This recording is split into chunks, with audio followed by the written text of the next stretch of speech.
Hello everyone! Look at the cover. What can you see? Yes, we can see a boy and clouds. The title makes us think about adventure and imagination. What do you think this story will be about? Let's find out together. Now let's begin the story. Leo was the kind of boy who spent more time looking at the sky than at his shoelaces. While the other kids in the village of Oak Haven played kickball, Leo sat on the old stone bridge, sketching the shapes of clouds. On his 10th birthday, Leo's grandfather handed him a small, heavy object wrapped in weathered leather. "This isn't for finding north, Leo," Grandpa said, his eyes twinkling like distant stars. "This is for finding up." Inside was a compass, but instead of a needle, a tiny, glowing puff of white vapor floated behind the glass. The moment Leo held it, the vapor pointed straight toward the great jagged peaks, the mountains that were always hidden by a wall of thick, purple mist. That afternoon, Leo followed the glowing puff. As he climbed the foothills, the air began to smell like ozone and toasted marshmallows. Suddenly, the mist parted, revealing a staircase made of solid, translucent blue light. As Leo stepped onto the first stair, he didn't fall. It felt like walking on a firm trampoline.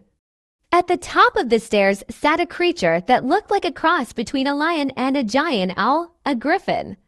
But instead of feathers, its wings were made of swirling silver fog. "You're late," the griffin huffed, though its voice sounded like a gentle breeze. "The sky whales are migrating, and the wind warden has lost his whistle.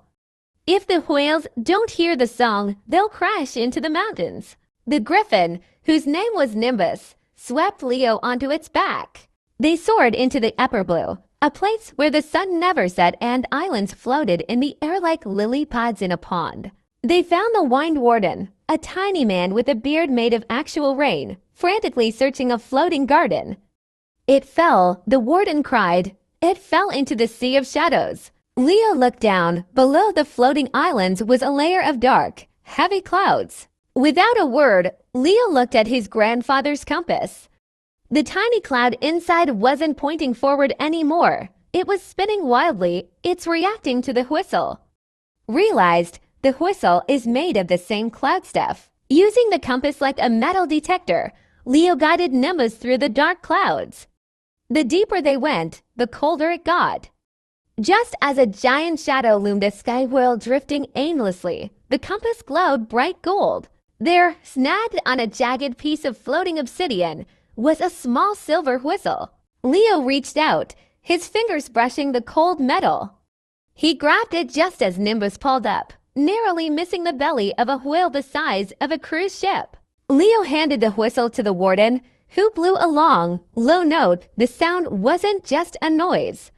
It was a shimmering ribbon of light that wrapped around the whales. One by one, the massive creatures turned their heads, their eyes glowing with intelligence, and began to sing back. They rose above the mist, heading safely toward the northern stars. Nimbus dropped Leo back at the stone bridge, just as the sun was dipping below the horizon in the real world. "Keep the compass," Nimbus whispered.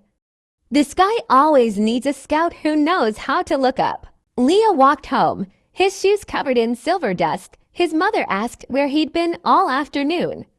Leo just smiled, felt the heavy weight of the compass in his pocket, and said, "Just checking the weather, Mom. It looks like it's going to be a clear night for stars." Just finished this book. Thank you for listening and choosing me again.